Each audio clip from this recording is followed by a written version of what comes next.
Magazine.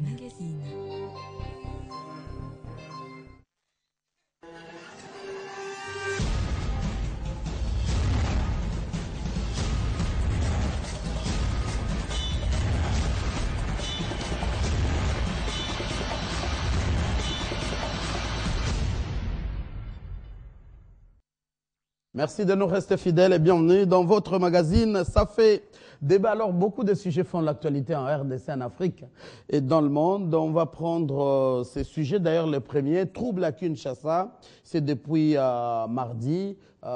Vite, la situation a été maîtrisée par la FRDC, mais toujours des zones d'ombre persistent. La nature de ces assaillants jusqu'à présent n'est pas encore connue.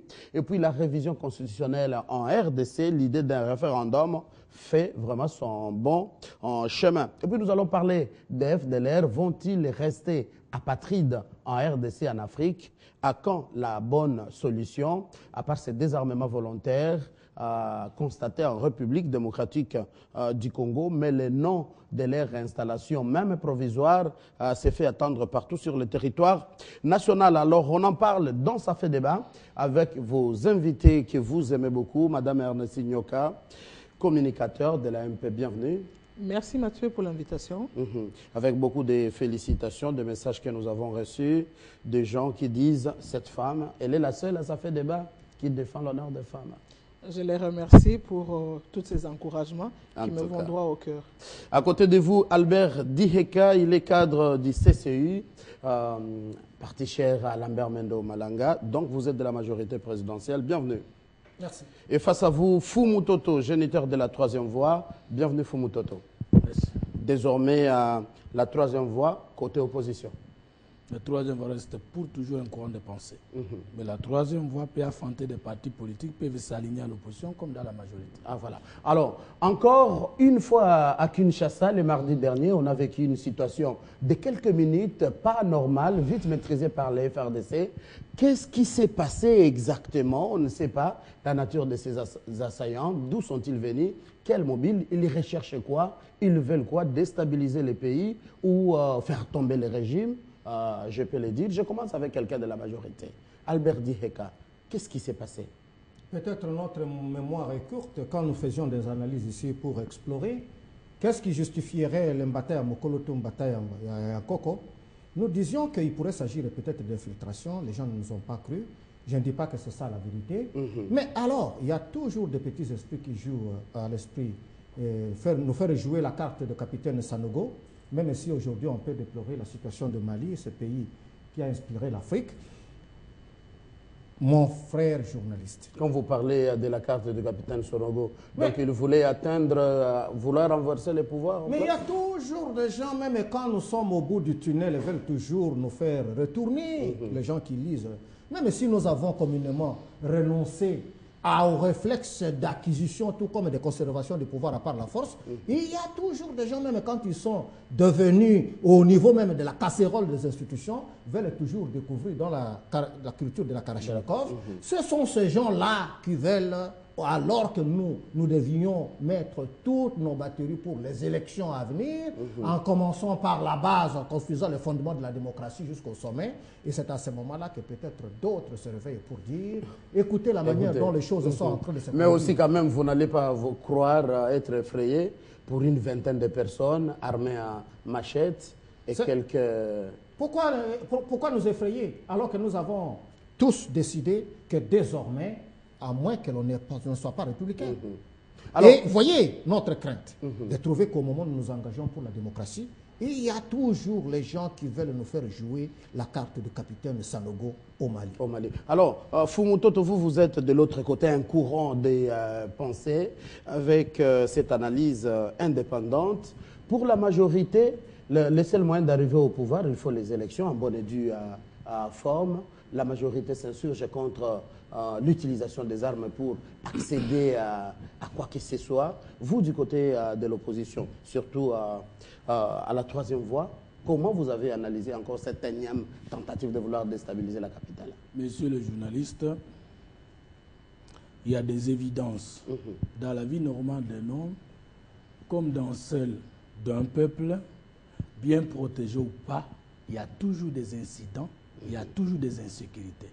Parce que s'il n'y avait pas possibilité d'avoir insécurité dans un État, on n'aurait pas l'armée, la police et les services de sécurité. Que ce soit aux États-Unis, en Afrique du Sud, dans les pays sous-développés, il y a toujours des atteintes à la sûreté de l'État. Je ne vais pas profiter d'un contexte pour vraiment sortir les vrais opposants. Mais vous ne justifiez pas quand même les mal. Attendez, on fait l'analyse. Nous avons créé un courant de pensée pour aider les Congolais à comprendre. Il y a toujours des problèmes, même si le pays est bien gouverné. Alors posez-vous la question de savoir, si là où le pays est bien gouverné, c'est quel pays qui est bien gouverné? Le pays développé, les pays maîtres de la bonne gouvernance, je cite la France, les États-Unis comme ça. Si là, il y a tentative de renverser l'ordre en place, posez-vous la question maintenant de savoir, là où les ressources du pays ne sont partagées qu'entre les mains d'une oligarchie politique qu'on appelle mouvance présidentielle au Congo. Vous évitez de dire MP, majorité présidentielle. Mais parce qu'ils ne sont pas majorité, ils ne sont pas unis idéologiquement. Majorité par rapport à quoi? Ah mais j'ai une majorité parlementaire. Non, mais ils n'ont jamais eu la majorité parlementaire parce qu'il n'y a pas un parti politique qui a eu plus que la moitié du nombre de parlementaires. Non, c'est une majorité financière. Point barre. Mais parce qu'il y a dans cette majorité les libéraux, les lumumbistes, les muséistes, les kabylistes, les mouboutistes, ensemble, les socialistes, ils n'ont ni vision, ni rien de valeur commune. Est-ce qu'il y a un débat là-bas? Ils ne sont jamais majorité, c'est une mouvance. Et surtout, qu'ils ont triché les élections et qu'ils gouvernent par défi le peuple congolais. Analysons le sujet. La guerre peut avoir des sources. Il y a les visées expansionnistes et externes. Il y a aussi les mécontentements dans la gestion et la répartition des ressources nationales. Un. De deux, monsieur le journaliste, nous ne pensons pas, nous, peuple congolais, avertis, qu'il s'agit là de tentatives de renversement de l'ordre. Parce que ces ACA sont des immatures. Ils ont visité la résidence chef de l'État en 2010 ou 2011 là, avec des machettes. Ils ont visité la RTNC avec les machettes. Ils visitent Kanchach avec les machettes. Non, c'est la majorité présidentielle qui sera en train de monter ces histoires pour montrer au peuple congolais qu'il y a la sécurité, qui sont capables de maîtriser les choses. Et qu'est-ce qui nous invite dans cette analyse-là? Mais parce que les gouverneurs de la ville, les porte-parole du gouvernement, les régimes en place ne font que venir féliciter les services qui auraient commis des défaillances dans leur métier. Et nous n'avons jamais vu ni responsabilité établie, ni sanction exemplaire. Alors que ces gens sont payés par l'argent des contribuables congolais. D'accord, Fumutoto. Alors, du côté de la majorité, on vous a jeté à la balle, hein, Madame Marcel.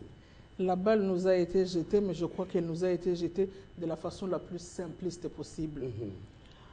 Je crois que lorsque Fumutoto dit qu'il n'y a pas de majorité présidentielle, il n'y a pas de majorité parlementaire, moi je dis une façon simpliste.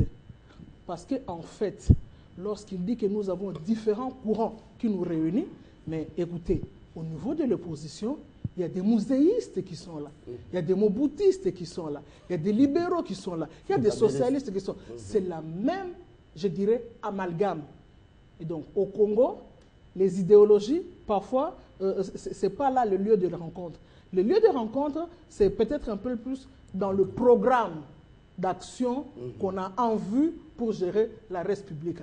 Et donc, ça c'est pour le répondre. Il dit aussi qu'il n'y aurait même pas un programme. C'est la même chose. La majorité, au moins, elle est majorité parce qu'elle est conforme à la Constitution. Il n'y a pas eu un parti qui a eu la majorité, nous ne le nions pas, mais il y a une coalition majoritaire. Et ça, la Constitution nous reconnaît ces droits. C'est au regard de cela que nous disons que nous avons une majorité parlementaire. Je crois qu'il n'y a pas de discussion à faire là-dessus. C'est un sujet qu'il faut simplement balayer d'un revers de la main. Pour ce qui s'est passé le mardi dernier, Monsieur Mathieu, je crois que c'est, moi je dirais un secret de polichinelle. Nous pourrons dire qu'il y a 3 sources des tireurs de ficelles ou de ceux qui voudraient réellement qu'il y ait insécurité dans les pays, qui cherchent par quels moyens pouvoir prendre le pouvoir, alors que la Constitution, que nous tous nous voulons respecter, nous a donné les mécanismes par lesquels il faut passer pour avoir le pouvoir, qui ne reste rien d'autre que les souverains primaires qui doivent pouvoir nous les donner, pour que nous puissions le représenter. Je disais 3 sources. Au sein de la société, au sein de la République, il y a des tireurs de ficelles. Les enquêtes qui seront menées, nous en dirons plus. Ceux qui sont venus de Brazzaville, la situation des tensions était prévisible et nos services de sécurité, heureusement qu'ils sont en alerte. C'est pour cela que vous avez vu qu'on a su maîtriser. Ceux de Mukungubila qui sont aujourd'hui à l'extérieur, la preuve est donnée. Il ne s'agissait pas, comme on avait cru l'avoir entendu ici, que c'est le président Kabila qui essaie de se donner un peu d'importance. Non, mais regardez ce qui s'est passé en Afrique du Sud. Le gouvernement sud-africain, ayant senti le danger, a infiltré le groupe Mukungubila. Il y a des images de comment ils faisaient les réunions, les complots qui se trament contre Kinshasa et la commande des armes. Donc ce sont des gens très bien organisés. Ça, c'est, je dirais encore, un secret de polichinelle. Aujourd'hui, des audiences se tiennent. Aujourd'hui, l'affaire est portée devant le tribunal et les choses sont suffisamment claires là-dessus. Allons-nous continuer à dire... Il n'est pas informé. Allons-nous continuer à dire que le président de la République, Joseph Kabila Kabange, veut se donner de l'importance, que c'est lui qu'on veut attaquer, c'est à sa vie, à son pouvoir qu'on en veut? Non, mais, monsieur Mathieu, les preuves existent. Les gens de Mukungubila qui ont attaqué ici, et ceux qui ont attaqué mardi dernier, même s'ils n'avaient pas des armes, mais ils avaient des armes blanches. Et quel était leur objectif? L'objectif était clair. Lorsque vous allez au Kanchach, qu'est-ce que vous allez chercher? L'objectif était clair. Et donc aujourd'hui, attendons les résultats de l'enquête. On aura des amples choses, de la lumière là-dessus, comme nous en avions avec les Mukungubila, qui ont fui, qui sont allés se réfugier en Afrique du Sud, mais on continue quand même le bonhomme de chemin dans leur complot contre la République. Alors, rendons-nous dans la province orientale, où dans quelques heures seront acheminés plus ou moins 200 FDLR avec encore 334 DLR dépendants depuis leur désarmement volontaire à Kanyabayonga et aussi d'un Kivu dans le territoire de Mwenga. Mais ça pose problème, on en parle dans Ça fait débat, parce qu'il y aurait un peu de doute ou résistance et les noms de certaines organisations congolaises qui, par exemple, pour la province Équateur, ils ne veulent pas les voir à Irebou, et même dans la province orientale, les noms des jeunes de cette province, surtout ceux de la ville de Kisangani. Bonne initiative, Albert Dieka, cantonner ce FDLR provisoirement, non loin de la ville de Kisangani. Il faut éviter le piège. Il ne faut pas céder devant le refus congolais pour dire que c'est le refus de la province orientale ou de l'Équateur. C'est la République démocratique du Congo qui ne veut plus de FDLR. D'ailleurs, aucune tribu ne s'appelle FDLR chez nous. Au nom de c'est clair, République. Exactement. C'est pourquoi je refuse de dire, poser la question de savoir où est la part de FDLR par rapport au Congo et par rapport aux Congolais. Et par rapport aux Congolais qui renoncent à la violence, comme un mode d'acquisition, tout comme de conservation du pouvoir. Il y a de l'espace. Le chef de l'État l'a dit, le Congo est vaste et prospère. Par rapport aux étrangers, qui se définissent comme étrangers et qui n'ont pas dit que nous voulions que la République démocratique du Congo soit notre seconde patrie, ils ont leur pays. Si pour nous, nous avons choisi de ne pas ériger de barrières et de barricades pour dire tout Congolais qui s'est converti ne peut plus revenir dans la mère patrie, ça devrait faire constituer l'affaire congolaise. Mais alors, les principautés de guerre qui nous entourent, ceux qui nous font la leçon de démocratie, la leçon de pluralisme politique, au nom de quoi nous devrions payer le frais de ces États-là qui disent à haute voix, écoutez, si un autre Rwandais, un autre Burundais, un autre Ougandais revenait à son pays, il mérite la potence. Non, la République démocratique du Congo refuse, c'est tout le Congo, c'est la province orientale qui refuse, c'est l'Équateur qui refuse, c'est le refus du peuple congolais. Et il faut renvoyer ces gens-là, ils ont leur patrie, ils ne méritent pas d'être apatrides en République démocratique du Congo. Ça, les témoins, c'est la communauté internationale. Encore une fois de plus, une occasion de dire aux Congolais que c'était un complot contre la République démocratique du Congo, que d'ouvrir ses frontières et ainsi d'octroyer à ces FDLR ou autres forces FDL Nalou ou quoi, l'espace en République démocratique du Congo. Le Congo a beaucoup de problèmes auxquels nous sommes appelés à répondre. Nous n'avons pas comme objet social la survie ou la mort des FDLR. Ça c'est clair. Fumutoto, désarmement volontaire des FDLR, bonne initiative, mais les lieux de casernement provisoire posent problème. Messieurs les journalistes, un adage, un principe qui dit le ridicule ne tue pas. Vous voyez, Madame Ernestine qui accepte ce que j'ai avancé et dit, à l'opposition comme dans la majorité, il n'y a pas de rapprochement idéologique, c'est la même amalgame.